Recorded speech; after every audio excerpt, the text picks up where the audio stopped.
Need to quickly reorient your table's data? Want to turn your table 90 degrees counterclockwise?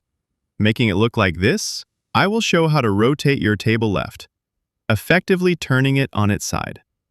Here's how. Step 1. Select your table. In Google Docs or Slides, just click inside or select the entire table. In Google Sheets, select the specific cell range of your table. Step 2. Access the add-on. Go to Extensions, find Text to Table Converter. Choose Modify Table and click Rotate Table Left.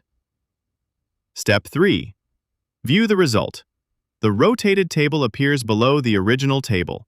In Google Sheets, it's placed on a new sheet.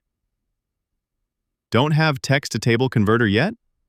Visit texttotableconverter.com to install it and discover more powerful table features.